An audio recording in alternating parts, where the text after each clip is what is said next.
إن الحمد لله نحمده ونستعينه ونستغفره ونعوذ بالله من شرور أنفسنا ومن سيئات أعمالنا من يهده الله فلا مضل له ومن يضلل فلا هادي له وأشهد أن لا إله إلا الله وحده لا شريك له وأشهد أن محمدا عبده ورسوله أما بعد فإن خير الحديث كتاب الله وخير الهدي هدي محمد صلى الله عليه وعلى آله وسلم وشر الأمور محدثاتها وكل محدثة بدعة وكل بدعة ضلالة وكل ضلالة في النار.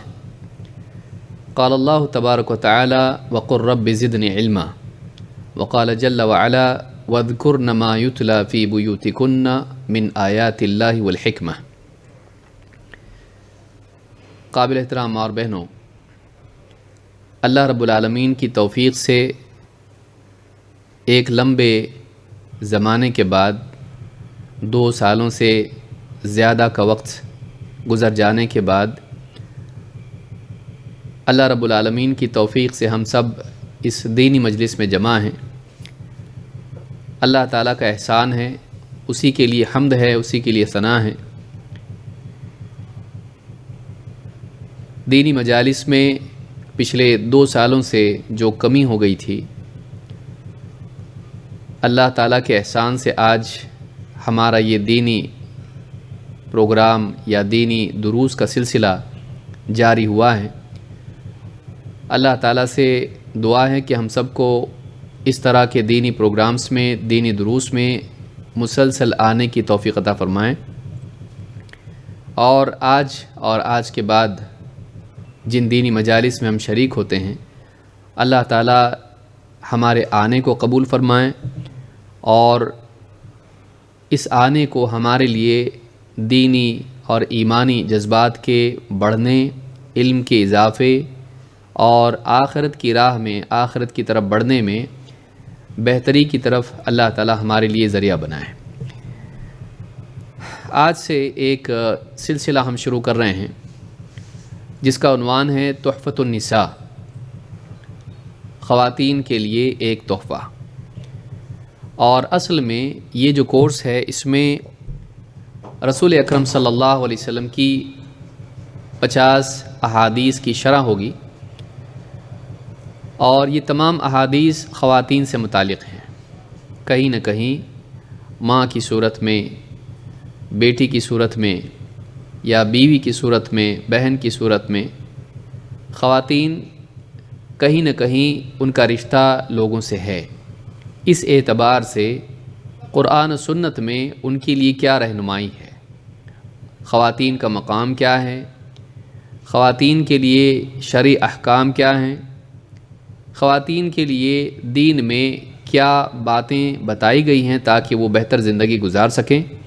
اس طرح کی جتنی احادیث ہیں، ساری احادیث کا احاطہ ہم نہیں کر سکتے ہیں، لیکن جو اہم ترین احادیث اس باب میں ہیں، جس سے کوئی نہ کوئی پہلو واضح ہوتا ہے، آج کے اس درس میں ہم اسی سلسلے کو اس کورس میں شروع کر رہے ہیں، اور ایک ایک کر کے ہم ان احادیث کا مطالعہ کریں گے۔ اس میں کوئی شک نہیں کہ دین کا علم ہر ایک پر فرض ہے۔ طلب العلم فریضۃ علی کل مسلم، اس سے معلوم ہوتا ہے کہ چاہے مرد ہو یا عورت ہو، دینی علوم کا حاصل کرنا اپنی اپنی استعداد کے مطابق ہر مسلمان پر فرض ہے، اس لیے کہ علم کی اصلاح کے بغیر عمل کی اصلاح نہیں ہوتی ہے۔ علم ایسا ہے جیسے انسان کسی منزل پہ پہنچنا چاہتا ہو تو اس کا راستہ جاننا۔ اگر انسان کو راستہ معلوم نہ ہو تو راستہ چلنے کی صلاحیت ہونے کے باوجود انسان منزل تک نہیں پہنچ پاتا ہے، بلکہ بعض اوقات غلط سمت چلنے کی وجہ سے منزل سے اس کا ہر قدم اس کو دور لے جاتا ہے۔ لہٰذا انسان کے لیے سب سے پہلا کام یہ ہے کہ وہ دین کا علم حاصل کرے، صحیح علم حاصل کرے۔ دین کے نام پہ بہت ساری باتیں لوگوں میں چلتی ہیں، قصے، کہانیاں، جھوٹی باتیں، قرآن کی غلط تفسیر، حدیث کی جھوٹی حدیثیں، اس طرح کی بہت ساری چیزیں لوگوں میں عام ہیں۔ ایک مسلمان کے لیے ضروری ہے کہ وہ قرآن اور سنت کا معتبر مآخذ سے، معتبر ذرائع سے علم حاصل کرے۔ اور جیسا کہ میں نے آیت پڑھی اللہ تعالیٰ نے خود نبی اکرم صلی اللہ علیہ وسلم کی بیویوں سے، ازواج مطہرات سے کہا وَاذْكُرْنَ مَا يُتْلَى فِي بُيُوتِكُنَّ مِنْ آیَاتِ اللَّهِ وَالْحِکْمَةِ، اے نبی کی بیویوں، تمہارے گھروں میں جو اللہ کی آیات اور حکمت کی باتیں پڑھی جاتی ہیں تم ان کو یاد رکھو۔ اس سے معلوم ہوتا ہے کہ رسول اکرم صلی اللہ علیہ وسلم خود اپنے گھروں میں ازواج مطہرات کے سامنے قرآن اور سنت کی باتیں کرتے تھے، قرآن کا درس ان کو دیتے تھے، قرآن انہیں بتاتے تھے، جو بھی آیتیں آتی تھیں ان کے بارے میں انہیں احکام سمجھاتے تھے۔ اسی کے ساتھ ساتھ آپ انہیں زندگی کے حکیمانہ اصول کہ زندگی گزارنے کا بہتر طریقہ کیا ہے، چاہے عقائد کا معاملہ ہو، چاہے عبادات کا معاملہ ہو، اخلاقیات کا معاملہ ہو، یا آپس کے رہن سہن کے معاملات ہوں، اللہ کے نبی صلی اللہ علیہ وسلم ازواج مطہرات کو بھی یہ سکھاتے تھے۔ معلوم ہوا کہ دین جہاں مرد کی ضرورت ہے وہیں عورت کی بھی، اور دینی علوم کا حاصل کرنا جہاں مردوں کا حصہ ہے، حق ہے، وہیں عورتوں کے لیے بھی ہے۔ اسلام میں یہ نہیں کہ صرف مردوں کے لیے علم ہوگا، عورتیں بس چپ چاپ سن کے عمل کرتی رہیں گی، نہیں، بلکہ ان کے لیے بھی اسلام میں اس بات کی گنجائش، بلکہ ان کے لیے فرضیت ہے، ان کے لیے لازمی ہے کہ وہ دین کا علم حاصل کریں۔ تو یہ سلسلہ ہمارا اسی اعتبار سے گویا کہ اسی حکم کی تعمیل کے اعتبار سے ہے کہ مردوں کے ساتھ ساتھ خواتین بھی دین کا علم حاصل کریں۔ اسی کتاب میں جو ایک حدیث بھی آئے گی جس میں خود نبی کریم صلی اللہ علیہ وسلم کے پاس عورتیں گئیں اور انہوں نے آپ سے دینی علم سیکھنے کے تعلق سے گزارش کی تھی۔ تو آج سے یہ ایک مفید سلسلہ ہم شروع کر رہے ہیں۔ اللہ رب العالمین سے دعا ہے کہ واقعی سے ہمارے لیے مفید بنائیں، اور بنیادی ہدایت جیسے کہ ہمیشہ دی جاتی ہیں وہ یہ کہ پہلی بات یہ کہ ہم اپنی نیتوں کو خالص کریں، دروس میں آنے کا مقصد کیا ہے اور اس کے ذریعے سے ہم کیا چاہتے ہیں، یہ یاد رکھنا چاہیے۔ ہر انسان کو اپنی نیت کو خالص کرنا چاہیے، اور وقتاً فوقتاً ہمیشہ اپنی نیت کے اخلاص کی تجدید کرتے رہنا چاہیے، یعنی جو اخلاص ہمارے دلوں میں ہے اس کو تازہ کرتے رہنا چاہیے۔ بعض اوقات ہم بھول جاتے ہیں، اور نیت شروعات میں کچھ ہوتی ہے اور سفر کے درمیان میں جا کے بدل جاتی ہے۔ بعض اوقات نیت یہ ہوتی ہے کہ ہم یہ سیکھیں اور مقرر بن جائیں تاکہ لوگوں کی آنکھوں کا تارا بن جائیں، کبھی کچھ اور نیت ہوتی ہے۔ لہٰذا نیت خالص ہو، اور خالص نیت یہ ہے کہ ہم دین کا علم حاصل کریں تاکہ ہم اپنی اصلاح کر سکیں، دوسروں کی اصلاح کر سکیں، خود بھی دین سے قریب ہوں، دین پر جمیں، دوسروں کو بھی دین سے قریب کرنے والے، جمانے والے بنیں۔ اسی کے ساتھ ساتھ دین کی حفاظت کرنے والے بنیں، اس لیے کہ علم لوگ سیکھتے رہیں گے تو ایک نسل سے دوسری نسل میں علم منتقل ہوتا رہے گا، لیکن دین کا علم حاصل کرنا چھوڑ دیں تو دین کا علم ایک نسل میں محدود رہ جائے گا اور دوسری نسل محروم ہو جائے گی۔ لہٰذا دین کی حفاظت بھی اس میں ہے کہ ہم دین کو سیکھتے رہیں۔ اسی طرح سے یہ بھی ہونا چاہیے کہ ہماری نیت یہ ہو کہ ہم دین کا علم حاصل کریں تاکہ اسلام کی دعوت کو ہم عام کر سکیں، پاس پڑوس میں، رشتہ داروں میں، یا جو لوگ ہم سے متعلق ہیں، قریبی ہیں، ان کے سامنے ہم دین کی باتیں بیان کر سکیں۔ تو دین کی باتیں ہم سنیں اور ان کو بیان کر سکیں تاکہ ان کو بھی ہدایت ملے۔ اسی طرح سے یہ بھی نیت ہونی چاہیے کہ آج اس بگاڑ کے دور میں، اس برے ماحول میں، لوگ اسلام کے بارے میں غلط باتیں بھی کر رہے ہیں اور اسلام پر اعتراضات کر رہے ہیں۔ ہم قرآن و سنت کا علم صحیح طور پر حاصل کریں گے تاکہ جو بھی ہمارے دائرے میں لوگ آئیں اور اسلام کے بارے میں بدگمان ہوں، اسلام کو برا سمجھتے ہوں، اگر موقع ہم کو ملتا ہے تو ہم ان کے سامنے اسلام کی صحیح بات پیش کر سکیں گے، اسلام پر اعتراضات کا جواب دے سکیں گے، اسلام کا دفاع کر سکیں گے۔ لہٰذا یہ ساری نیتیں اگر انسان کے دل میں ہوں تو جیسی جس کی نیت ہوتی ہے ویسے اللہ کے ہاں اس کے لیے اجر ہوتا ہے۔ انما الاعمال بالنیات وانما لکل امرئ ما نوی، اللہ کے نبی صلی اللہ علیہ وسلم فرماتے ہیں اعمال کا مدار نیتوں پر ہے، اور ہر ایک وہی پائے گا جس کی اس نے نیت کی۔ معلوم ہوا کہ چھوٹی نیت چھوٹا اجر، اونچی نیت اونچا اجر۔ تو حدیث یہی بتا رہی ہے کہ ہر ایک وہی پائے گا جس کی اس نے نیت کی ہے، یعنی آخرت میں اللہ کے ہاں اجر و ثواب کے اعتبار سے، انعام کے اعتبار سے ہر ایک وہی پائے گا جس کی اس نے نیت کی تھی۔ تو جب ہم بڑی نیت کر سکتے ہیں تو چھوٹی کیوں کریں؟ اللہ تعالیٰ نے جب موقع دیا ہے کہ ہم اونچی سے اونچی نیت کریں اپنی زندگی کے معاملات میں، دین کے بارے میں، علم کے بارے میں، عمل کے بارے میں، دعوت کے بارے میں، تو ہم اونچی نیت جب کر سکتے ہیں تو نیچی یا کم تر نیت کیوں کریں؟ تو یہ ساری چیزیں ہمارے ذہن میں ہونی چاہیے۔ کورس کتنا چلے گا؟ ہر ایک کو یہ پہلے سوال ہوتا ہے کہ کتنا زمانہ لگے گا اس کو ختم ہونے میں۔ ہم شروعات میں ختم کا سوچتے ہیں، نکاح میں طلاق کا سوچتے ہیں، تو یہ ساری چیزیں جو ہے نہیں ہونی چاہیے۔ یہ ہو کہ ہم ہر درس میں کچھ نہ کچھ سیکھیں گے، چاہے کتنا ہی طویل کیوں نہ ہو، اگر ہر درس میں آنے میں ہم کو کچھ نہ کچھ دین کی بات معلوم ہوتی ہے تو چاہے وہ سلسلہ زندگی بھر چلے، کیا مسئلہ ہے؟ تو اس میں ہمارے سامنے بھی کوئی وقت نہیں ہے کہ کتنا چلے گا۔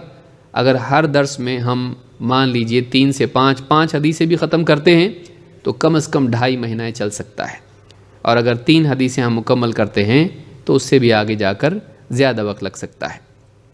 یہاں یہ بھی بتانا مناسب سمجھتا ہوں کہ کورس کے نوٹس آپ کو دیے گئے ہیں، اور تقریباً سبھی کو میں سمجھتا ہوں معلوم ہو گیا ہوگا کہ اردو والوں کے لیے اردو نوٹس ہیں، اور جو لوگ اردو نہیں جانتے ہیں ان کے لیے ہندی کے نوٹس تو نہیں ہیں لیکن رومن میں ہے، تاکہ انگلش اور ہندی دونوں کے لیے ایک ہی نوٹ سے کام چلایا جا سکے۔ آج کل سبھی لوگ رومن پڑھنا جان چکے ہیں، تو یہ نوٹس کے بارے میں ہے۔ اور اسی کے ساتھ ساتھ یہ بھی کہ یہ کورس جب ختم ہوگا تو اس کے بعد آپ کو تقریباً 15 دن کی چھٹی دی جائے گی، اور اس کے بعد آپ کا امتحان ہوگا۔ جو لوگ امتحان میں شریک ہونا چاہتے ہیں کورس کے اختتام پر، ان لوگوں کے نام لیے جائیں گے، ابھی دینے کی ضرورت نہیں ہے، انشاءاللہ اس کو ہم آگے بھی کر سکتے ہیں۔ تو کورس کے ختم ہونے سے پہلے جو لوگ امتحان دینا چاہتے ہیں لوگ ان کی ایک لسٹ بنا لیں گے، وہ اپنا نام اس میں رجسٹر کریں کہ کون امتحان دینا چاہتے ہیں، اور پھر انشاءاللہ اس کے اعتبار سے امتحانات ہوں گے، اور امتحان کے بعد آپ کو رزلٹ ہوگا، اور جو بھی اس کے علاوہ تقریبات وغیرہ ہوتی ہیں، انعامات وغیرہ دیے جاتے ہیں انشاءاللہ، تو اس میں بھی ویسا، اس کورس میں بھی ایسا ہوگا انشاءاللہ۔ امتحان میں شریک ہونا لازم نہیں ہے، بہت ساری ہماری خواتین ہوتی ہیں، مائیں بہنیں ہیں، جو بعض اوقات پڑھی لکھی نہیں ہوتی ہیں، یا کبھی ایسا ہوتا ہے کہ نظر کا مسئلہ ہوتا ہے، دکھائی نہیں دیتا، لکھنا نہیں آتا، تو یہ لازمی نہیں ہے۔ اگر امتحان میں شریک نہیں ہوتے ہیں کوئی مسئلہ نہیں ہے، بلکہ دروس میں شریک ہوں کافی ہے۔ اصل مقصد یہی ہے کہ ہم دین کی بات سننے اور سیکھنے والے بنیں، اور یہ نہیں کہ زبردستی آپ امتحان کے ڈر کی وجہ سے آپ آنا چھوڑ دیں کہ میرا امتحان ہوگا تو میں نہیں آتی، نہیں، آنا چاہیے، چاہے امتحان دیں یا نہ دیں، پڑھنا آتا ہو یا نہ، آ کر آپ بس سن کر جائیں یہ بھی کافی ہے۔ لیکن جو بچیاں ہیں، جو خواتین ہیں، پڑھنا لکھنا جانتی ہیں اور شوق ہے علم کا، تو اسی بہانے جب امتحان سر پر ہوتا ہے تو پڑھائی بھی ہوتی ہے، پڑھائی ہوتی ہے تو علم پکا ہوتا ہے۔ امتحان کا مقصد کیا ہے؟ آپ لوگوں کی جانچ پڑتال کرنا کہ کون پڑھا کون نہیں پڑھا، نہیں، بلکہ امتحان کا مقصد یہ ہے کہ امتحان کے دباؤ میں آپ تھوڑا بہت اچھے سے پڑھ لیں، ریوائز کر لیں، تاکہ وہ علم آپ کے سینوں میں مضبوطی سے پیوست ہو جائے، جم جائے۔ تو یہ کل ملا کے باتیں اس کورس کے متعلق ہیں۔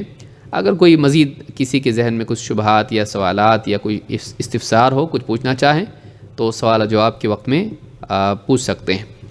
یہ ہمارا درس ہمیشہ ہر ہفتہ بدھ کے دن ہوگا، 3 بجے سے لے کر 4:30 تک ہوگا۔ یہ وقت اسی اعتبار سے ہے کہ پھر عصر جتنی بھی جلدی ہو جائے انشاءاللہ کوئی مسئلہ نہیں ہوگا، کم سے کم 4:30 تک ہی اذان آتی ہے، تو 3 بجے سے 4:30 تک یہ کورس ہر ہفتے ہمارا چلے گا۔ آن لائن یہ نہیں ہوگا، کچھ لوگوں نے پوچھا بھی ہوگا اور پوچھ بھی رہے ہیں، آن لائن نہیں ہوگا۔ آن لائن ہوگا تو یہاں کرسیاں خالی ہو جائیں گی، تو بعض اوقات شیطانی کہتا ہے کہ اتنا دور دھوپ میں جا کے اٹینڈ کرنے کی کیا ضرورت ہے، جب آن لائن ہے گھر پہ ہی بیٹھ کے کھاتے کھاتے پیتے پیتے کام کرتے کرتے سن سکتے ہیں۔ تو یہ سستی نہ ہو، اس وجہ سے اس کورس کو ہم آن لائن نہیں رکھ رہے ہیں۔ جب کورس ختم ہو جائے گا تو انشاءاللہ یہ جتنے دروس ہیں ان کی ریکارڈنگز اپلوڈ کی جائیں گی اور آپ لوگوں کو پھر سننے کے لیے اتنا وقت رہے گا انشاءاللہ.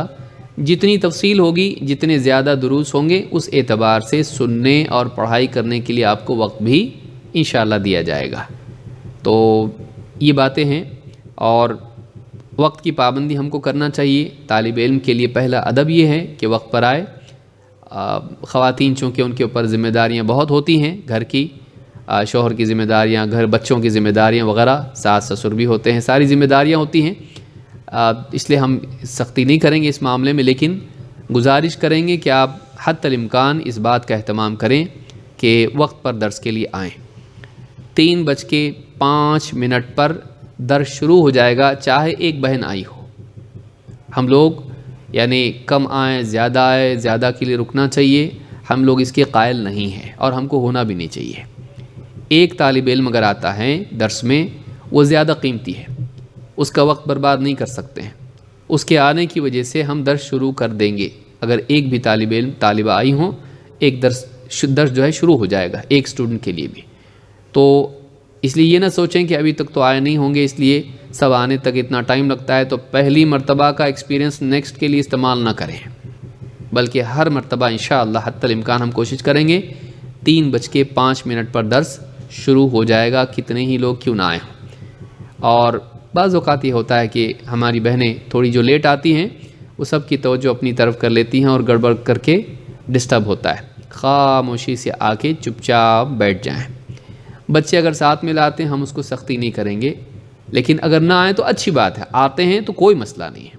یہ نہیں کہ ہم یہ کریں کہ بچوں کو مت لاؤ یا مت آؤ بچوں کے ساتھ. اگر آپ کے گھر میں بچے سنبھالنے کے لیے کوئی نہیں ہے، آپ لے کر آتے ہیں، کوئی مسئلہ نہیں ہے. تھوڑا بہت شرارت بچے کریں گے، کوئی مسئلہ نہیں ہے. اس کی وجہ سے آپ آنا نہ چھوڑیں. ہماری گزارش یہ ہے کہ آپ کا بچہ ستاتا ہے، کون سا بچہ نہیں ستاتا ہے؟ سارے بچے ستاتے ہیں. تو اب بچے اس وجہ سے آپ کہ بچہ ستائے گا، لوگوں کو ڈسٹرب ہوگا، اس لیے آپ نہیں آ رہے. ہم لوگ کہیں گے کہ ایسا نہ کریں، چھوٹی تکلیف کے لیے بڑا نقصان آپ نہ کریں. لہٰذا یعنی یہ میں اپنی طرف سے ہی کہہ رہا ہوں تاکہ سب کے لیے وضاحت رہے کہ بچے اگر آتے ہیں کوئی مسئلہ نہیں ہے. ہاں بچے کو آپ سمجھائیں گھر پہ، اس کو کچھ بزی کرنے کے لیے کچھ کریں، لیکن موبائل نہ دیں اس کو. یعنی چھوٹی مصیبت سے بچنے کے لیے بڑی مصیبت نہیں ہونا چاہیے. آج کل بچوں کو موبائل دینے کی وجہ سے بہت نقصان ہوا ہے. تو اس کو کچھ کھانے کی چیز دے کے بزی کر دیں. اور اگر شوہر آپ کا ہاتھ بٹاتا ہے اس میں اور بچے کو اپنے پاس رکھتا ہے تو یہ زیادہ اچھا ہے. لیکن بچوں کی وجہ سے آپ آنا نہ چھوڑیں. تو یہ کچھ باتیں تھیں بنیادی، چونکہ پہلا درس اس لیے وضاحتیں کچھ ضروری تھیں، اور 2 سال ہو گئے ہیں تقریباً زیادہ، تو بہت ساری باتیں ہماری بہنیں جو پہلے بھی آتی تھیں ہو سکتا ہے بھول گئی ہوں. لہٰذا میں نے ضروری سمجھا کہ ان باتوں کی وضاحت ہو جائے. اللہ رب العالمین ہم سب کے آنے کو، بیٹھنے کو اور ان دروس میں حاضر ہونے کو ہمارے لیے نجات کا ذریعہ بنائیں، اور ہمیں علم اور عمل کے اعتبار سے مزید ترقی کی توفیق عطا فرمائیں. تو یہ جو سلسلہ ہمارا ہے تحفۃ النساء، کتاب الاربعین فی نساء المؤمنین، اہل ایمان مومنہ عورتوں یا مومنین کی بیویوں یا عورتوں سے متعلق 40 حدیثیں ہیں. اصل میں اس کتاب میں 40 حدیثیں نہیں ہیں، بلکہ 50 یا 52 حدیثیں ہیں، 52. لیکن چونکہ اہل علم کا ہمیشہ سے طریقہ رہا ہے کہ وہ کسی ایک عنوان پر یا کسی ایک نقطے کو بنیاد بنا کر 40 حدیثوں کی کتابیں جمع کرتے رہے ہیں، تاکہ طالب علم کے لیے ان احادیث کا سیکھنا اور یاد کرنا آسان رہے، کہ ایک عنوان کے تحت انہوں نے اتنی ساری حدیثیں یاد کر لیں، سیکھ لیں، ان کو سمجھ لیا. تو یہ ہمیشہ سے طریقہ رہا ہے. مشہور کتاب اس میں امام النووی کی ہے، جو الاربعون النوویہ کے نام سے مشہور ہے، اور اس میں بھی 40 حدیثیں ہیں، اور اس پر زیادہ کیا ہے ابن رجب رحمہ اللہ نے، اور 50 حدیثیں کر کے اس کی شرح ان کی مشہور ہے، جامع العلوم والحکم، جامع العلوم والحکم. تو اس کے بعد سے اور اس سے پہلے بھی اہل علم کا ہمیشہ سے طریقہ رہا کہ وہ کسی نہ کسی توحید پر، کبھی جہاد پر، کبھی عقیدے پر، کبھی اسماء و صفات پر، کبھی اسی طرح سے کسی اور عنوان پر، کبھی اصول پر حدیثیں جمع کرتے رہے ہیں. تو یہ بھی سمجھ لیجئے اسی سلف کے عمل کی ایک اعتبار سے اقتداء ہے کہ خواتین کے اعتبار سے جو احادیث آئی ہیں ان کے احکام اور خواتین کے تعلق سے وعد و وعید اور دنیا اور آخرت کے اعتبار سے کچھ باتیں عقیدے کی، تو اس کتاب میں چیزیں آئیں گی۔ مستقبل میں اللہ اگر توفیق دے تو انشاءاللہ مستقل شرح کے ساتھ اس کتاب کو طبع کیا جائے گا انشاءاللہ۔ تو آج سے ہم اس سلسلے کو شروع کرتے ہیں، اور سب سے پہلی حدیث آج ہم شروع کریں گے، اور جتنا بھی ممکن ہو انشاءاللہ حدیثیں سیکھنے کی کوشش کریں گے۔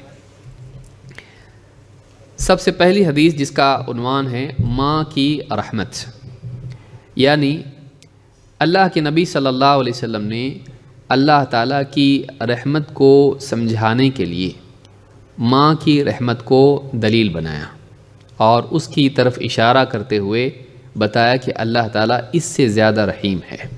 اس سے معلوم ہوتا ہے کہ ماں کی رحمت بچوں کے لیے کتنی مقدس اور کتنی اعلیٰ ہوتی ہے، کہ اللہ رب العالمین کے بارے میں بتایا گیا کہ اللہ اس سے زیادہ رحیم ہے۔ آئیے دیکھتے ہیں حدیث کیا ہے۔ عن عمر بن الخطاب رضی اللہ عنہ انہ قال قدم علی رسول اللہ صلی اللہ علیہ وسلم بسبین۔ عمر بن خطاب رضی اللہ تعالیٰ عنہ سے روایت ہے، فرماتے ہیں اللہ کے رسول صلی اللہ علیہ وسلم کے پاس کچھ لوگ قیدیوں کو لے کر آئے۔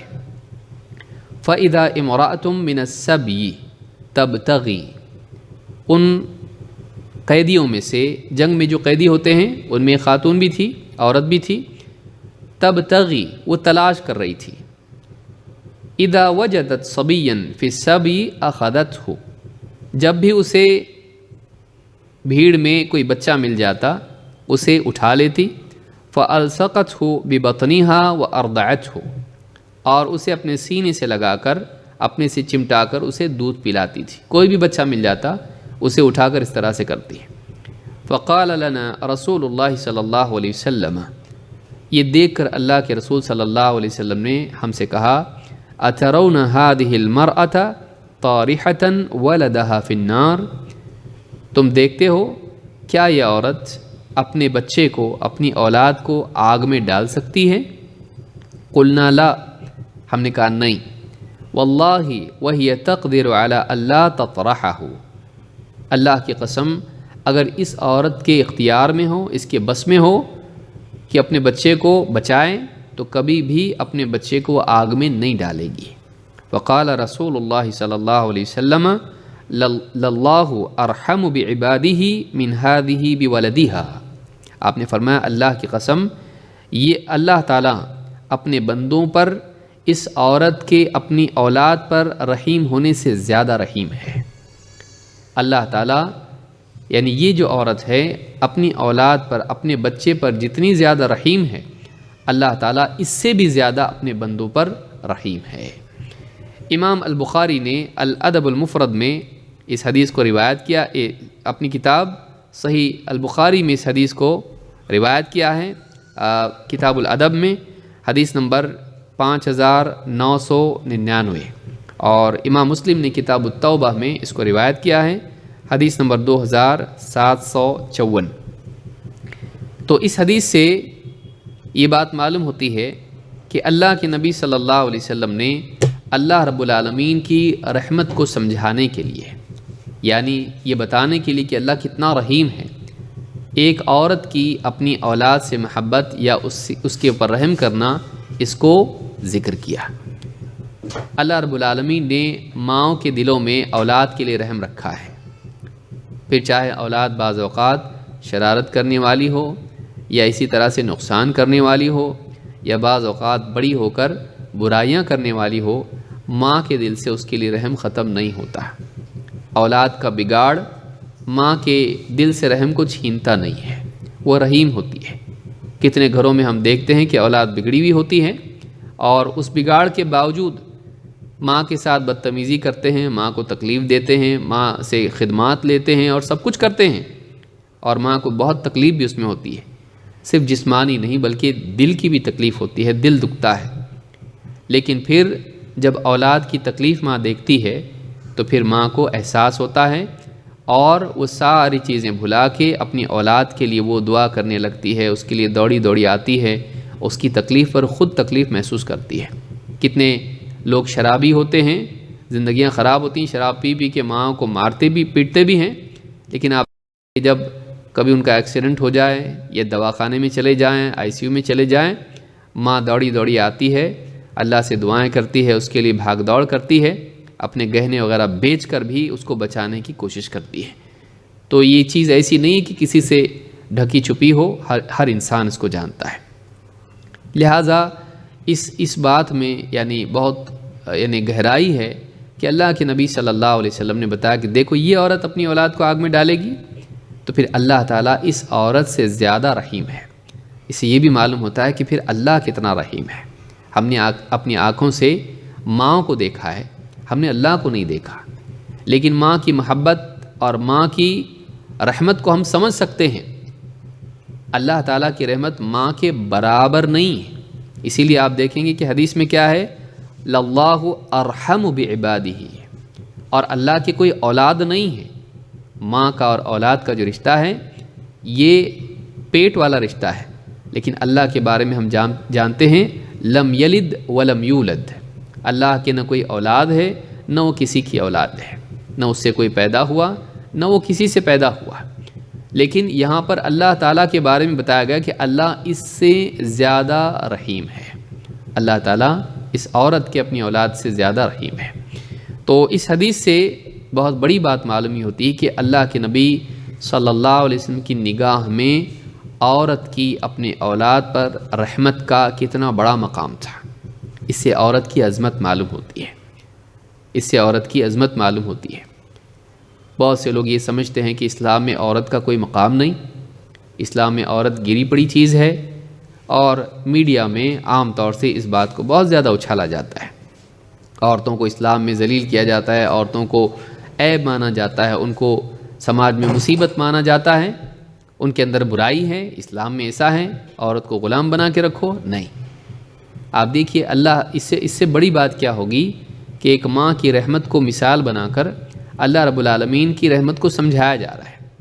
یہ نہیں کہ اللہ کی رحمت ماں کی طرح ہے، یہ بھی یاد رکھیں، لیس کمثلہ شیء وہو السمیع البصیر، اللہ کی طرح کچھ بھی نہیں ہے، اللہ کی طرح کچھ بھی نہیں ہے۔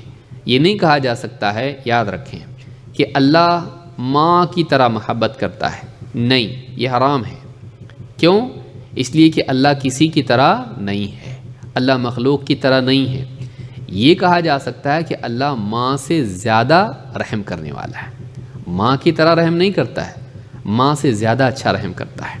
تو جب ماں کی رحمت ہم جانتے ہیں، اللہ کی رحمت کتنی ہوگی، تو یہ بھی سوچنے کی چیز ہے۔ ایک اور حدیث اس باب میں ہے جس کو ہم مزید اس کی وضاحت سمجھ سکتے ہیں، جو دوسرے طریق سے آئی ہے، پہلی حدیث ہم نے دیکھی حضرت عمر ابن خطاب رضی اللہ تعالیٰ عنہ کی ہے، اور دوسری جو حدیث ہے وہ حضرت انس سے آئی ہے۔ عن انس قال کان صبی علی ظہر الطریق، راستے میں ایک بچہ تھا، فمر النبی صلی اللہ علیہ وسلم ومعه ناس من اصحابہ، تو اللہ کے نبی صلی اللہ علیہ وسلم کا گزر وہاں سے ہوا اور آپ کے ساتھ اور صحابہ بھی تھے۔ فلما رأت ام الصبی القوم خشیت ان یوطأ ابنها، جب اس عورت نے دیکھا کہ لوگ آ رہے ہیں، گھوڑوں پر یا اونٹوں پر سوار ہیں اور راستے سے گزر رہے ہیں، اور اس کا بچہ راستے میں کھیل رہا ہے، تو اسے خوف محسوس ہوا، خشیت ان یوطأ ابنها، اسے ڈر ہوا کہ کہیں یہ لشکر یا یہ لوگ سوار جو جا رہے ہیں تو قافلہ کہیں اس کو کچل نہ دے۔ ان یوطأ، وطأ کا مطلب ہوتا ہے اس کو کچلنا۔ فسعت وحملته، اور دوڑی دوڑی آئی، سعی کا معنی ہوتا ہے دوڑنا، جلدی جلدی جانا۔ فسعت وحملته، اس نے اٹھایا اس بچے کو، وقالت ابنی ابنی، اور کہنے میرا بچہ میرا بچہ، دوڑی دوڑی آئی، بچے کو فوراً کھینچ کے اٹھا لیا اور میرا بچہ اس طرح سے کہنے لگی۔ قال فقال القوم یا رسول اللہ ما كانت هذه لتلقي ابنها في النار، صحابہ نے جب یہ دیکھا تو کہا اللہ کے رسول، یہ عورت اپنی اولاد کو آگ میں ڈال سکتی ہے؟ نہیں ڈال سکتی ہے، یہ عورت اپنی اولاد کو آگ میں نہیں ڈال سکتی ہے۔ قال فقال النبی صلی اللہ علیہ وسلم لا ولا يلقي الله حبيبه في النار، آپ نے کہا نہیں، یہ عورت تو نہیں ڈالے گی، اور اللہ تعالیٰ بھی اپنے حبیب کو آگ میں نہیں ڈالتا۔ وَلَا يُلْقِ اللَّهُ حَبِيبَهُ فِي النَّارِ، اللہ تعالیٰ اپنے حبیب یعنی اپنے محبوب کو جس سے اللہ محبت کرتا ہے، اللہ اس کو آگ میں نہیں ڈالتا ہے۔ اس حدیث کو امام احمد اور حاکم نے روایت کیا ہے، اور الصحیحہ میں حدیث نمبر 2407 پر شیخ الالبانی کہتے ہیں کہ یہ حدیث صحیح ہے۔ اس حدیث سے بھی پچھلی بات کی مزید تائید ہوتی ہے۔ یہ پورا الگ واقعہ ہے، پچھلا واقعہ الگ تھا، یہ الگ ہے، اور اس میں آپ دیکھیں گے کہ یہاں ایک زیادتی ہے۔ پچھلی حدیث میں کیا تھا؟ پچھلی حدیث میں تھا کہ لَاللَّهُ أَرْحَمُ بِعِبَادِهِ، اللہ تعالیٰ اپنے بندوں پر اس عورت سے زیادہ رحیم ہے۔ تو یہاں پر عباد کا ذکر ہے، بندے، لیکن بندوں میں مومن کافر سب ہوتے ہیں۔ تو کیا یہ مطلب ہے کہ کافروں کو بھی اللہ تعالیٰ جہنم کی آگ میں نہیں ڈالے گا اس لیے کہ وہ اللہ کے بندے ہیں؟ نہیں، یہاں پر مراد کون سے بندے ہیں؟ وہ بندے جو ایمان والے ہیں اور تقوی شعار ہیں، جو گناہوں سے بچنے والے ہیں، ایسے بندوں کو اللہ تعالیٰ آگ میں نہیں ڈالے گا۔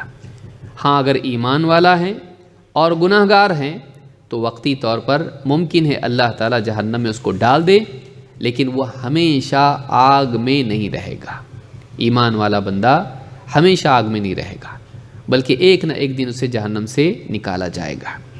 تو اس حدیث سے بھی پچھلی حدیث کی مزید تائید ہوتی ہے۔ قرآن کریم میں بھی اللہ رب العالمین نے یہ بات مزید بیان کی ہے کہ اللہ کی رحمت کے واقعی حقدار کون ہیں۔ اللہ تعالیٰ فرماتا ہے وَرَحْمَتِي وَسِعَتْ كُلَّ شَيْءٍ، میری رحمت ہر چیز پر چھائی ہوئی ہے، ہر چیز کو اپنے گھیرے میں لیے ہوئے ہے، ہر چیز کا احاطہ کیے ہوئے ہے۔ میری رحمت کی وسعت ہر چیز پر ہے، اس کی وسعت میں ہر چیز شامل ہے، کوئی چیز اللہ کی رحمت سے باہر نہیں۔ فَسَأَكْتُبُهَا لِلَّذِينَ يَتَّقُونَ وَيُؤْتُونَ الزَّكَاةَ وَالَّذِينَ هُمْ بِآيَاتِنَا يُؤْمِنُونَ، تو ان قریب میں اپنی رحمت ان لوگوں کے لیے لکھے دیتا ہوں۔ فَسَأَكْتُبُهَا کہ میں اپنی رحمت ان لوگوں کے لیے لکھ رہا ہوں۔ عربی زبان میں قرآن کی اصطلاح میں عموماً جب کتبہ کا لفظ آتا ہے تو اس سے مراد لازم کرنا ہوتا ہے، جیسے اللہ تعالیٰ نے قرآن کریم میں فرمایا کتب علیکم الصیام کما کتب علی الذین من قبلکم لعلکم تتقون، تم پر روزے فرض کر دیے گئے، لکھ دیے گئے جیسے تم سے پہلوں پر لکھ دیے گئے تھے۔ کیوں لکھ دیے گئے؟ لعلکم تتقون، تاکہ تم تقوی والے، پرہیزگاری کرنے والے، برائیوں سے بچنے والے بن جاؤ۔ سیلف ڈسپلن سکھانے کے لیے روزہ فرض ہے۔ یہاں کیا کہا؟ کتب علیکم، لکھے گئے، تو لکھے گئے فرض کر دیے گئے۔ تو میری رحمت ہر چیز کا احاطہ کیے ہوئے ہے، ہر چیز پر وسعت اس کی ہے، اس کی وسعت میں ہر چیز آتی ہے، یعنی اللہ کی رحمت کا فائدہ سبھی کو ہوتا ہے، کوئی اس سے محروم نہیں ہے۔ فَسَأَكْتُبُهَا، لیکن آخرت کے اعتبار سے میں اسے لکھ رہا ہوں، اسے لازم کر رہا ہوں، لِلَّذِينَ يَتَّقُونَ، جو لوگ تقوی والے ہیں، پرہیزگاری اختیار کرنے والے ہیں، برائیوں سے بچنے والے ہیں۔ تو معلوم ہے کہ اللہ کی رحمت کو اللہ لازم کر رہا ہے کن کے لیے؟ لکھ رہا ہے کن کے لیے؟ جو تقوی والے ہیں۔ تو یہ نہیں کہ ایک انسان گناہ پر گناہ کرتا رہے اور کہے کہ اللہ غفور الرحیم ہے، بلکہ یہاں پر یہ آیت بتا رہی ہے کہ اپنی رحمت کو میں ان لوگوں کے لیے لکھ رہا ہوں، یعنی واجب کر رہا ہوں، لازم کر رہا ہوں کہ یقیناً وہ اس کے مستحق ہیں۔ کون؟ للذین یتقون، جو پرہیزگار ہیں، ویؤتون الزکاۃ، اور زکوٰۃ دیتے ہیں، والذین ہم بآیاتنا یؤمنون، اور یہ وہ لوگ ہیں جو ہماری آیتوں پر ایمان رکھتے ہیں۔ تو پرہیزگاری ہے، اور یؤتون الزکاۃ سے مراد علماء نے دونوں باتیں کہی ہیں کہ مال کی زکوٰۃ دیتے ہیں اور اعمال کی زکوٰۃ دیتے ہیں، بلکہ اگر چاہیں تو اس میں آپ شامل کر سکتے ہیں کہ علم کی زکوٰۃ دیتے ہیں، کہ ایک انسان جس کو اللہ نے جو بھی دیا ہے، کیونکہ قرآن میں اللہ نے کیا فرمایا؟ وَمِمَّا رَزَقْنَاهُمْ يُنْفِقُونَ، قرآن کس کے لیے ہدایت ہے؟ الَّذِينَ يُؤْمِنُونَ بِالْغَيْبِ، جو غیب پر ایمان رکھتے ہیں، اور غیب پر ایمان رکھنے کے ساتھ ساتھ کیا کرتے ہیں؟ وہ لوگ پرہیزگار ہیں، ہدایت ان کو ملتی ہے جو پرہیزگار ہیں، تقوی والے ہیں۔ تو ہدی للمتقین اللہ نے کہا۔ تو یہاں پر آپ دیکھیں زکوٰۃ جو ہے وَمِمَّا رَزَقْنَاهُمْ يُنْفِقُونَ، جو رزق ہم نے ان کو دیا ہے اس میں سے خرچ کرتے ہیں۔ اللہ نے جو رزق ہم کو دیا ہے وہ صرف مال نہیں ہے، اللہ نے جو کچھ نعمت ہم کو دی ہے اس میں علم پہلے آتا ہے، اسی کے ساتھ ساتھ صحت آتی ہے، اور اس کے ساتھ اثر، ساری چیزیں جو اللہ نے ہم کو عطا کی ہیں ان صلاحیتوں میں سے وہ لوگ خرچ کرتے ہیں۔ تو وَيُؤْتُونَ الزَّكَاةَ بہت وسیع ہے کہ نیک اعمال کرتے ہیں، ہماری دی ہوئی صلاحیتوں کو خیر میں استعمال کرتے ہیں، اور وَالَّذِينَ هُمْ بِآيَاتِنَا يُؤْمِنُونَ، کہ ہماری آیتوں پر وہ ایمان رکھتے ہیں۔ تو کل ملا کر 3 چیزیں ہوئیں۔ اگر آپ اس آیت پر غور کریں تو اس میں 3 چیزیں ہیں۔ نمبر 1 یتقون، برائیوں سے بچتے ہیں، 1۔ وَيُؤْتُونَ الزَّكَاةَ، صلاحیتوں کو خیر میں خرچ کرتے ہیں، 2۔ چاہے وہ علم ہو، مال ہو، جسمانی قوت ہو، اسے خیر میں خرچ کرتے ہیں، اس کی زکوٰۃ دیتے ہیں۔ وَيُؤْتُونَ الزَّكَاةَ، یہ نہیں کہا کہ صرف مال میں سے زکوٰۃ دیتے ہیں، بلکہ کہا زکوٰۃ دیتے ہیں۔ نمبر 3 وَالَّذِينَ هُمْ بِآيَاتِنَا يُؤْمِنُونَ، وہ ہماری آیتوں پر ایمان رکھتے ہیں۔ تو 3 چیزیں معلوم ہوئی۔ نمبر 1 ایمان، نمبر 2 نیک عمل، نمبر 2 نیک عمل، اور نمبر 3 برائی سے بچنا۔ پہلی چیز تیسری ہے یہاں پر، دوسری چیز یہاں پر ہے یؤتون الزکاۃ، اور تیسری چیز یہاں پر ہے تقوی۔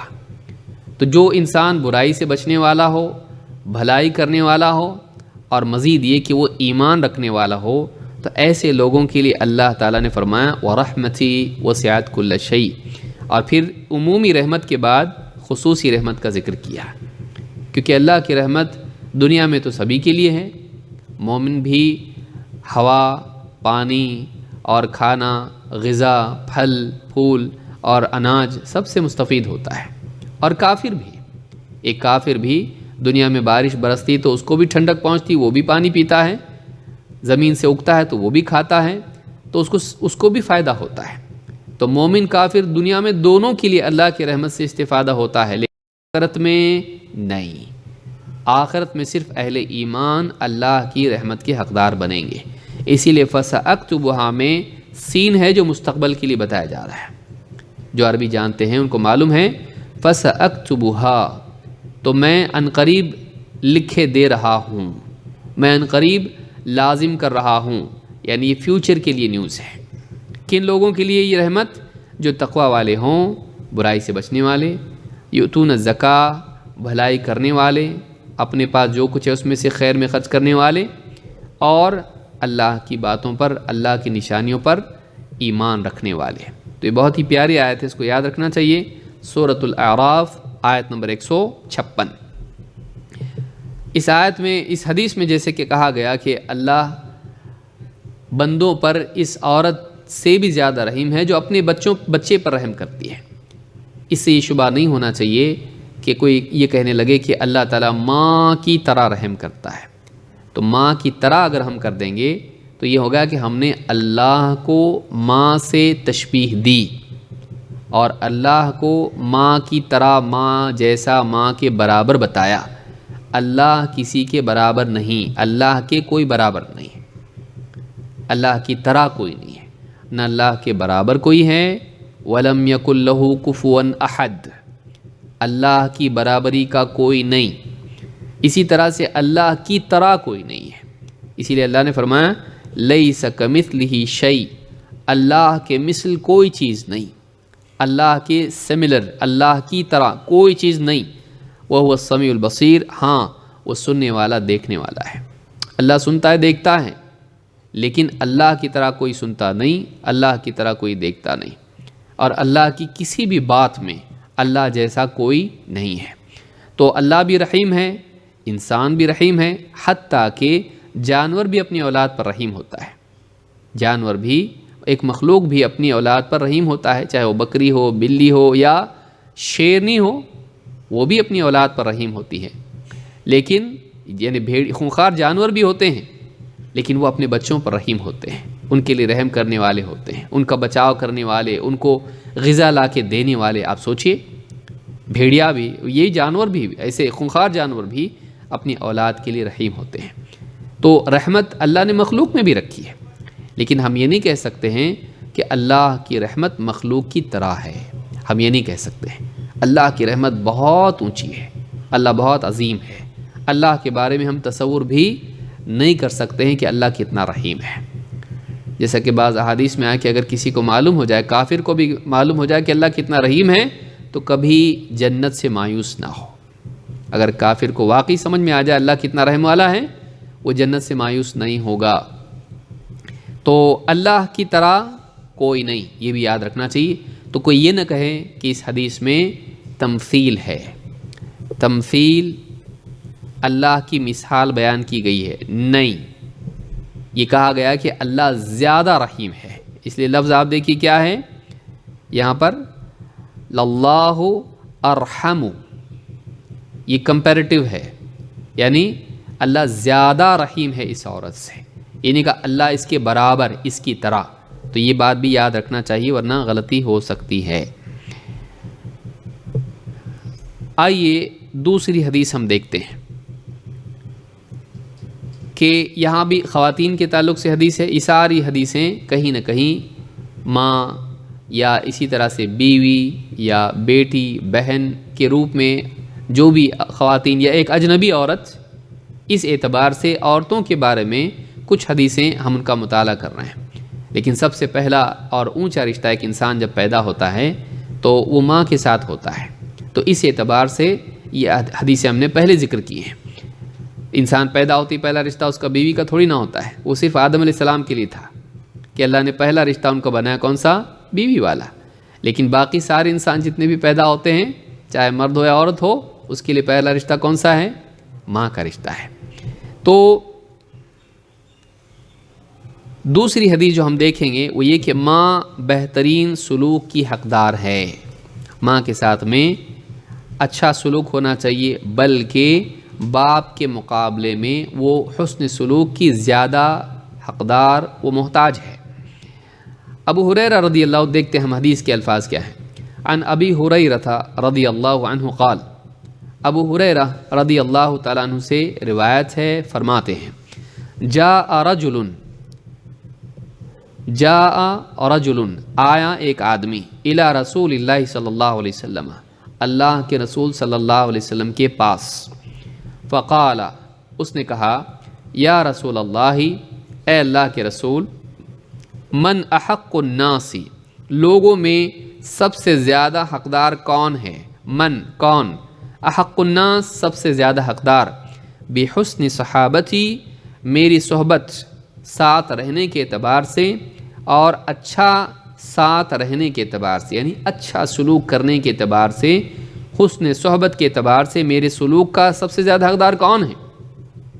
سارے لوگوں میں رشتے ناتے جتنے بھی ہیں، یا اجنبی ہوں یا کوئی بھی ہو، دنیاوی رشتہ ہو یا اسی طرح سے خاندانی رشتہ ہو، ان سارے لوگوں میں میرے اچھے سلوک کا سب سے زیادہ حقدار کون ہے؟ قال امک، آپ نے جواب دیا تمہاری ماں۔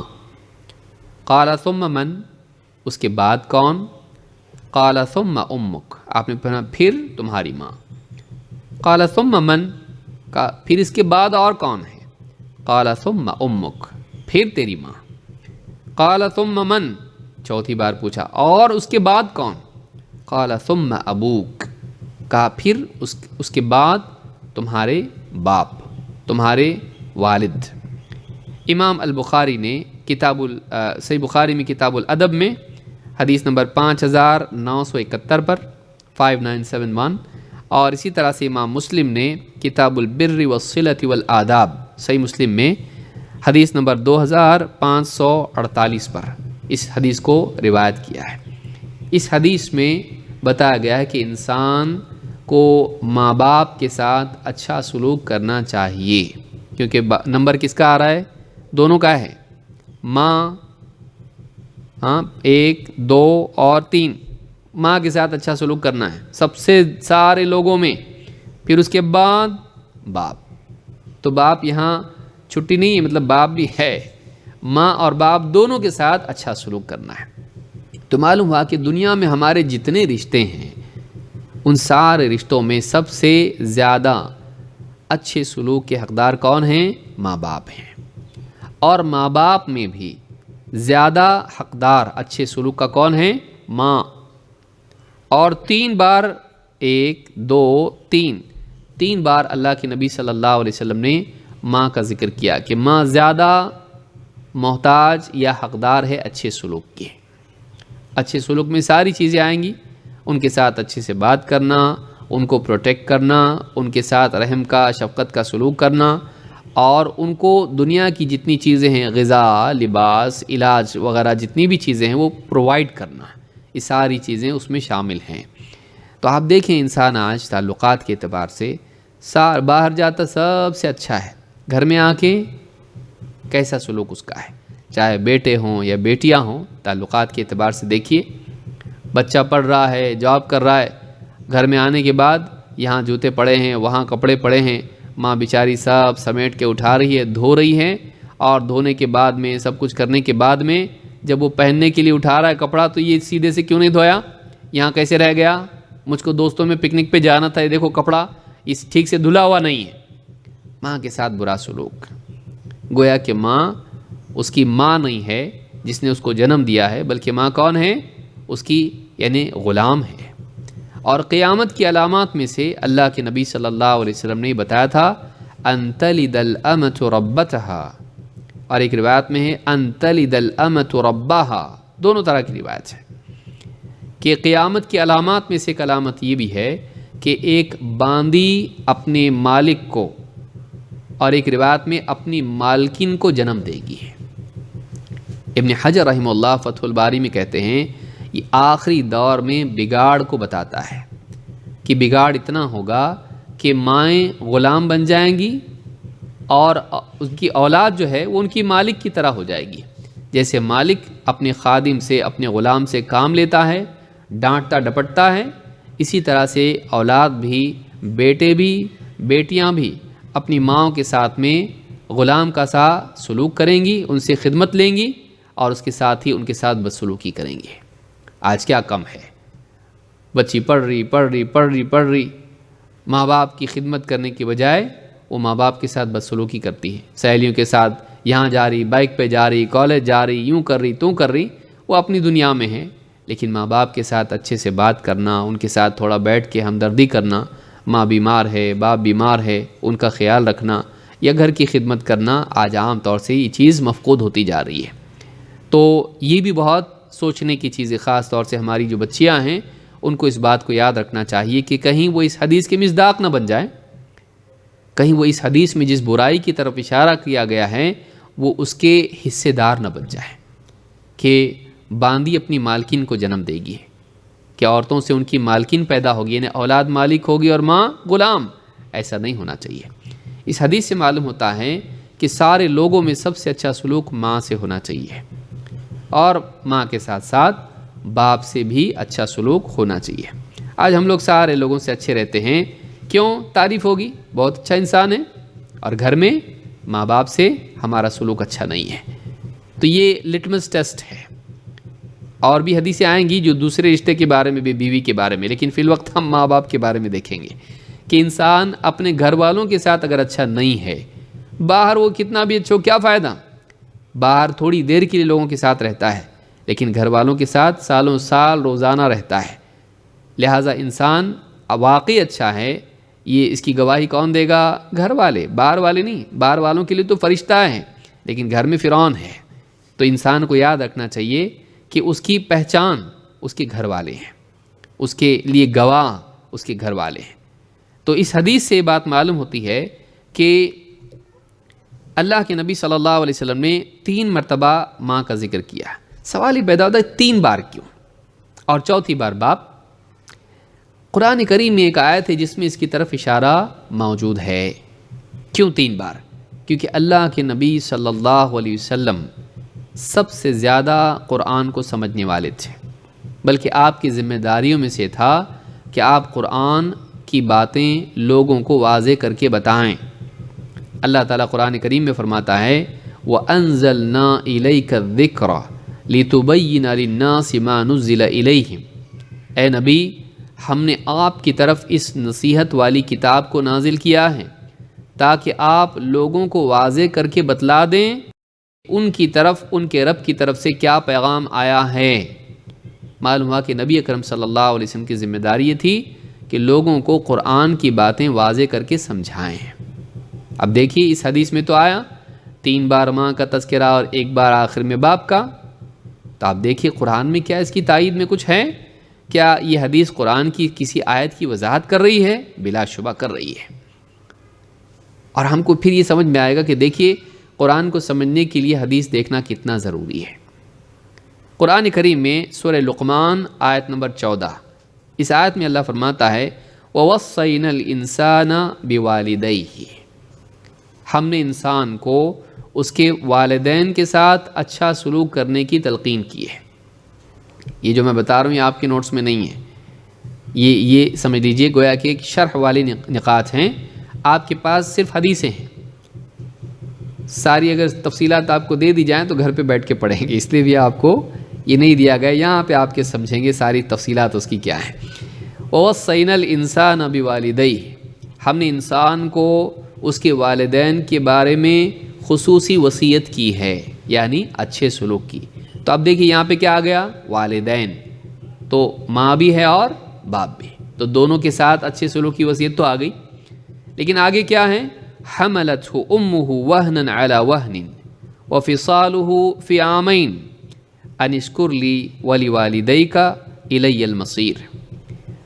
حملته امه وهنا على وهن، اس کی ماں نے اسے بوجھ پر بوجھ، تکلیف پر تکلیف اٹھاتے ہوئے اٹھائے، اس کی ماں اسے پھرتی رہی، یعنی اس کی ماں نے اسے کی حمل کی تکلیف برداشت کی۔ اور وفصاله في عامين، اور اس کا دودھ چھوٹتا ہے 2 سالوں میں۔ بچے کے لیے کتنے سال ہیں؟ 2، تو 2 سالوں میں اس کا دودھ چھڑایا جاتا ہے۔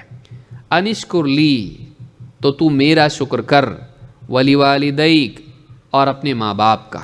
پھر سے ماں باپ آ گئے، یہاں بھی دونوں تھے، یہاں بھی دونوں ہیں۔ الی المصیر، پلٹ کے تجھ کو میرے ہی پاس آنا ہے۔ لیکن درمیان میں اللہ نے ان جنرل دونوں کے بارے میں تو کہا، ماں باپ کے ساتھ اچھا سلوک کرنے کی وصیت کی ہے، اور آخر میں کہا میرا شکر کر اور ماں باپ کا بھی شکر کر۔ لیکن درمیان میں اسپیسیفکلی جب بیان کیا، جو تکلیف بتائی تو باپ کی نہیں بتائی، ماں کی بتائی۔ سوچئے اللہ رب العالمین، یہ عورت کا کتنا بڑا مقام ہے اسلام میں، کہ اللہ تعالیٰ نے ماں باپ کے ساتھ اچھا سلوک، یہ یاد رکھنا چاہیے آپ کو بتانے کے لیے کہ اسلام میں عورتوں کا کیا مقام ہے۔ قرآن کریم میں جب اللہ تعالیٰ نے ماں باپ کے ساتھ اچھا سلوک کرنے کی بات کہی تو آیت کی شروع میں آخر میں دونوں کا ذکر کیا، لیکن تکلیف کس کی بتائی؟ یہ نہیں کہا باپ دیکھو رزق کی تلاش میں مارا مارا در بدر، ہاں گلی گلی کوچا کوچا دکان دکان گھومتا رہا، حالانکہ وہ بھی تو بیچارہ محنت کر رہا ہے، لیکن اللہ تعالیٰ نے اس کا ذکر نہیں کیا کیونکہ اس کی تکلیف ویسی نہیں ہے جس کی ماں کی ہے۔ کہا حملته امه وهنا على وهن، باپ مالدار بھی ہو سکتا ہے، بھائی میرے پاس بہت پیسہ ہے میں بیٹھ کے کھاؤں گا، تو خرچہ ایسا بھی اٹھا سکتا ہے، وہ اس کا کام یہ ذمہ داریاں نبھانا ہے، گھر کے خرچے اٹھانا ہے، تو بغیر محنت کے بھی تو کر سکتا ہے، لیکن ماں بغیر محنت کے اولاد پیدا نہیں کر سکتی ہے، اس سے اس کو پرسنلی گزرنا ہے، اس کو گزرنا ہی گزرنا ہے، دوسرا آپشن اس کے پاس نہیں ہے۔ حملته امه، اس کی ماں اس کو حمل میں اٹھائے پھرتی رہی، وہن علی وہن، کمزوری پر کمزوری کے باوجود، وہن کمزوری، کیونکہ عورت جب حمل سے ہوتی ہے تو اس کا کھانا کچھ حصہ اس کا بچہ کھا لیتا ہے، پیٹ میں جو کچھ کھاتی ہے اس کی غذا کا ایک حصہ بچے کے بننے میں جاتا ہے، اس کا خون، اس کا گوشت، پوست، سب کچھ جو بنتا ہے، اس کی ہڈیاں ماں کے پیٹ میں رہ کر وہ ماں کی غذا کا ایک حصہ لیتا رہتا ہے، اور اس کی وجہ سے ماں کے اندر کمزوری پیدا ہوتی ہے۔ تو یہ ماں کی طرف سے بہت بڑا احسان ہوتا ہے اپنی اولاد پر کہ وہ اپنی جسم کا ایک حصہ اس کو دیتی ہے، بچہ اولاد ماں کا ایک حصہ ہوتا ہے. حملته امه وهنا على وهن وفصاله في عامين، اور اس کا دودھ چھوٹتا ہے 2 سالوں میں. تو آپ دیکھیے اولاد کے اعتبار سے ایک حمل کی تکلیف، نمبر 2 ولادت کی تکلیف، اور نمبر 3 رضاعت کی مشقت. 3 حالتیں ہیں جو باپ کو جھیلنی نہیں پڑتی ہیں. حمل باپ کو جھیلنا پڑتا نہیں، ماں. ولادت کی تکلیف وہ خود ایک تکلیف ہے، بچہ پیدا ہونے کی تکلیف وہ ماں کو جھیلنی پڑتی، باپ کو نہیں. اور پھر اس کے بعد 2 سال تک، 1-2 دن نہیں، 2 سال تک دودھ پلانا یہ ماں کو تکلیف برداشت کرنی پڑتی ہے. اور بچے کو دودھ پلانے کے لیے ماں کو کتنی تپسیا کرنی پڑتی ہے. آئس کریم نہیں کھا سکتی، وہ نہیں کر سکتی، ہاں فلاں چیز کھائے گی تو بچے کا پیٹ دکھے گا، فلاں چیز کھائے گی تو بچے کو تکلیف، بیمار ہوگا، زکام ہو جائے گا. ماں کو خود اپنا خیال رکھنا پڑتا ہے اور کئی چیزوں سے پرہیز کرنا پڑتا ہے تاکہ اس کی وجہ سے بچہ بیمار نہ ہو، بچے کو خرابی، کمزوری نہ آئے، بچے کو تکلیف نہ ہو. تو یہ 2 سال تک اس کو ڈیل کرنا پڑتا ہے. تو یہ 3 تکلیفیں باپ سمجھ بھی نہیں سکتا ہے، اور یہ کیا ہے، ماں کو یہ 3 تکلیفیں برداشت کرنی پڑتی ہیں. اسی لیے آپ دیکھیں گے کہ اللہ نے یہاں پر کہا ان اشکر لی ولی والدیک، یعنی والدین کا ذکر کرنے سے پہلے درمیان میں کس کا ذکر کیا؟ صرف ماں کا، صرف ماں کی اسٹرگل کو بیان کیا، باپ کی نہیں. اس سے معلوم ہوتا ہے کہ اسلام میں عورت کا مقام کتنا ہے، خصوصاً ماں کا، اور اللہ نے اس کو کتنا یعنی عزت دی کہ اللہ نے اس کی تکلیف کو ذکر کیا. اس کے بالمقابل اگر آپ دیکھیں گے، بائبل میں دیکھیں گے تو آپ کو دکھائی دے گا کہ بائبل میں ہے کہ عورت کو جو آدم علیہ السلام کو حوا نے جو پھل کھلایا، اس کی سزا کے طور پر اولاد کی پیدائش کی تکلیف دی گئی. یعنی وہ دنیا میں اس کے لیے سزا تھی. آج بھی بائبل میں لکھا ہوا ہے کہ عورت نے جو پھل دیا، بائبل کے اعتبار سے عورت نے وہ پھل لیا اور آدم علیہ السلام کو دیا، حوا نے، تو اللہ نے سزا دی، مرد کو بھی سزا دی، عورت کو بھی سزا دی. تو عورت کو سزا کیا دی؟ تجھے اولاد کے پیدا ہونے کی تکلیف برداشت کرنی پڑے گی. تو اس اعتبار سے اگر دیکھا جائے تو بائبل کے اعتبار سے جتنی خواتین بیچاری تکلیف اٹھاتی ہیں اولاد کی، حمل کی اور پیدا ہونے کی، وہ اپنی سزا کا، اپنے گناہ کا پراشچت ہے، وہ اپنے گناہ کی سزائیں ہیں. لیکن اسلام میں آپ دیکھیے اللہ رب العالمین نے اس کو ذکر کیا تو اس کی قربانی کے طور پر ذکر کیا، اس کی قربانی کے طور پر ذکر کیا کہ یہ احسان ہے. احسان اگر نہیں ہوتا اولاد پر تو اللہ کیوں کہتا انشکر لی ولی والدیک، تو تو میرا شکر کر، کیونکہ اصل تو اللہ ہی ہے. ماں باپ ہی نہیں ہوتے تو تو کہاں سے آتا؟ ماں کے دل میں اللہ رحم نہیں ڈالتا تو وہ تیرے لیے تکلیف کیوں اٹھاتی، تجھ کو کیوں پیٹ میں لے کر گھومتی، تیرے لیے برداشت کرتی، قربانی دیتی، پھر پیدا ہونے کے بعد تجھ کو تیری ہر چیز کا خیال رکھتی. صرف دودھ پلانا نہیں ہے، کپڑے پہنانے، نہلانے دھلانے سے لے کے اس کو بچانا ہر چیز سے. اور رات میں نیند کھلے تو دیکھنا بچہ ٹھیک سے ہے کہ نہیں ہے. تو یہ ساری چیزیں کون دیکھتا ہے؟ ماں دیکھتی ہے. باپ تو پیشاب کرتے ہی دے دیتا ماں کو، لے لو یہ پیشاب کر دیا دیکھو اس نے. اور ماں کھانا کھا رہی ہے، ہاں سوئی ہوئی ہے، بچے نے پیشاب کر دیا، فوراً کھانا چھوڑ کے اٹھے گی، اس کی صفائی کرے گی، ہاتھ دھو کے پھر جا کے کھانا کھا رہی ہے. کھاتے وقت ہی اکثر بچے پیشاب پخانہ کر دیتے ہیں. تو آپ دیکھیے وہ اپنا کھانا چھوڑ کے آئے گی. کھانا باپ کے سامنے اگر کھاتے وقت میں پخانہ پیشاب کر دے بچہ، لے جاؤ دیکھو اس کو، تم کو سمجھ میں نہیں آتا، میرے سامنے ہی لاتے اس کو. باپ کھاتے وقت میں برداشت نہیں کرے گا، لیکن ماں کھانا چھوڑ کے اٹھے گی اور بچے کا خیال رکھے گی. تو آپ دیکھیے کیا کہا، انشکر لی، اللہ کا شکر کر، میرا شکر کر، کیونکہ اللہ خالق ہے. اگر اللہ پیدا نہیں کرتا تو نہ اولاد آتی، نہ ماں باپ، اور نہ ان کے دل میں رحم ہوتا، اور نہ وہ تجھ کو دیتے. اگر ان کو رزق اللہ نہیں دیتا تجھ کو کہاں سے دیتے ہیں؟ تو اصل تو دینے والا اللہ ہے اور اصل رحیم اللہ ہے. پھر اللہ کے بعد کیا کہا، انشکر لی ولی والدیک، اور اپنے ماں باپ کا بھی شکر کر. تو شکر کس چیز کا؟ احسان کا. شکر کس چیز کا کیا جاتا ہے؟ احسان کا. تو معلوم ہوا کہ اولاد بائی ڈیفالٹ ماں باپ کے احسانات کے تلے دبی ہوئی ہے. انشکر لی والی والدیک، تو پیدا ہوتے ہی قرض میں دبا ہوا ہے. ماں باپ کا تجھ پر احسان ہے، تیرا پیدا ہونا ہی ان کا تجھ پر احسان ہے کہ اتنی تکلیف اٹھا کے تو پیدا ہوا، اس کے بعد کھلا پلا وہ ایڈیشنل چیز ہے، وہ زائد ہے. یہاں پر یہ سوچنے کی چیز بھی ہے کہ اللہ نے جب اپنے شکر کا حکم دیا، اپنے ساتھ ماں باپ کا ذکر کیا. سوچیے کہ تو میرا شکر کر اور اپنے ماں باپ کا شکر کر. اس سے معلوم ہوتا ہے کہ اللہ نے عورت کو کتنا اونچا مقام دیا کہ اللہ کے شکر کے ساتھ بندوں کا ان کا ماں باپ کا شکر بتایا جا رہا ہے. جس میں زیادہ قربانی کس کی بتائی گئی؟ ماں کی. تو یہ بہت پیاری آیت ہے جس کو یاد رکھنا چاہیے کہ لوگوں کو آپ بتا سکتے ہیں کہ اسلام میں ماں کو کتنی عزت دی گئی کہ اللہ نے اپنے ساتھ کہا کہ اتنے سارے احسانات اللہ کے، شکر کر اللہ کا، لیکن ساتھ میں اپنے ساتھ ماں باپ کا بھی ذکر کیا کہ ماں باپ کا شکر مان. تو اولاد کو کا ایٹیٹیوڈ کیا ہونا چاہیے؟ اولاد کا ایٹیٹیوڈ آج کیا ہے؟ تم نے کیا کیا ہمارے لیے؟ باپ واچ مین تھا، ہاں ماں پڑھی لکھی نہیں تھی بیچاری، گھر پہ ہی کپڑے دھونا، برتن دھونا، کھانا پکانا، صبح سے شام تک لگی رہتی تھی. تم نے کیا کیا ہمارے لیے؟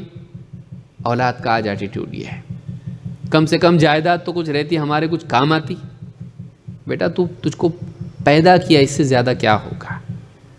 جنم دیا تجھ کو، اس سے زیادہ کیا کرتے؟ کھلایا پلایا، پال پوس کے بڑا کیا، پڑھایا لکھایا، جو کچھ بھی ہم سے بن پڑا. انسان کو یہ نہیں دیکھنا چاہیے کہ انہوں نے کیا کیا، یہ دیکھنا چاہیے کہ ان کے پاس کیا تھا اور انہوں نے کتنی قربانی سے کیا. ہم مقدار کو نہ دیکھیں، ہم یہ نہیں دیکھیں کتنا، ہم یہ دیکھیں کیسا انہوں نے قربانی دے کے تجھ کو سنبھالا، کیا کیا تکلیفیں اٹھائیں، یہ دیکھتا نہیں. تو انشکر لی، تو میرا شکر کر، انشکر لی ولی والدیک، اور اپنے ماں باپ کا شکر کر. اس تعلق سے ابن حجر رحمہ اللہ فرماتے ہیں، یہ آخری بات بیان کر کے اپنی بات میں ختم کر رہا ہوں. قال ابن بطال اہل علم میں سے گزرے ہیں. قال ابن بطال مقتضاہ، اس کا تقاضا کیا ہے اس حدیث کا؟ ان یکون للام ثلاثۃ امثال ما للاب من البر.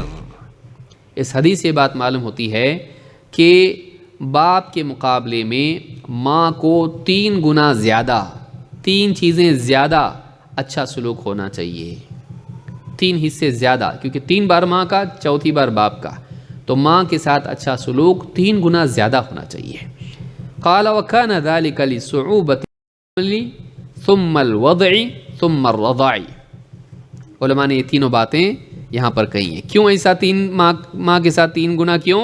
کہتے ہیں ایک حمل کی صعوبت، وضع کی یعنی اولاد پیدا ہونے کی صعوبت تکلیف، اور 3 رضاعت دودھ پلانے کی تکلیف. فهذه تنفرد بها الام وتشقى بها.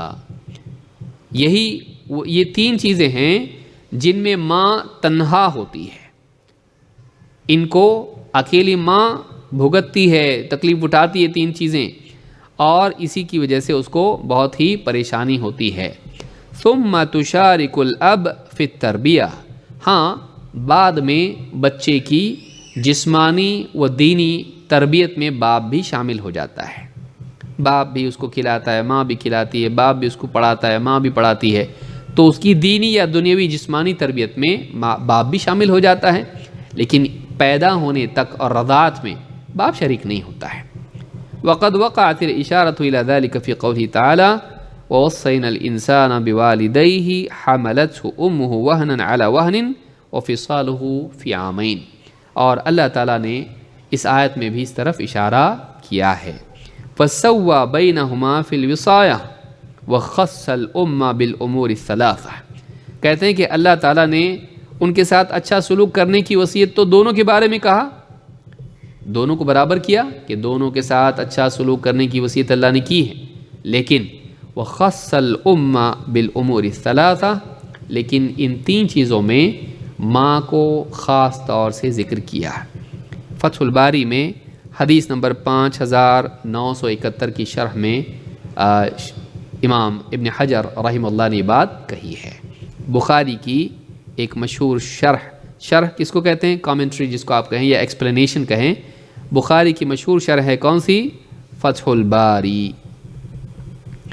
یہ ابن حجر الاسقلانی، ابن الحجر الاسقلانی کی کتاب ہے۔ ابن حجر دو ہیں، ابن حجر مکی اور ابن حجر اسقلانی۔ تو 14 جلدوں میں 14 والیومز میں یہ کتاب عربی زبان میں موجود ہے۔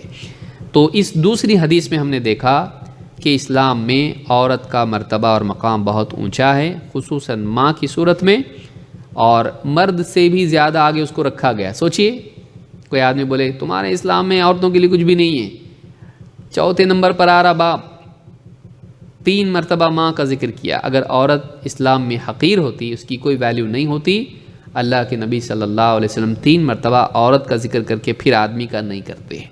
معلوم ہوا کہ عورت کا اسلام میں مقام ہے، اور ماں کا مقام خصوصی طور پر بہت اونچا ہے۔ اس لیے اس حدیث کو یاد رکھنا چاہیے تاکہ ہم ان لوگوں کا جواب دے سکیں جو عورتوں کے بارے میں اسلام پر اعتراض کرتے ہیں۔ تو میں سمجھتا ہوں آج کے لیے ان 2 احادیث کو سمجھنا کافی ہے۔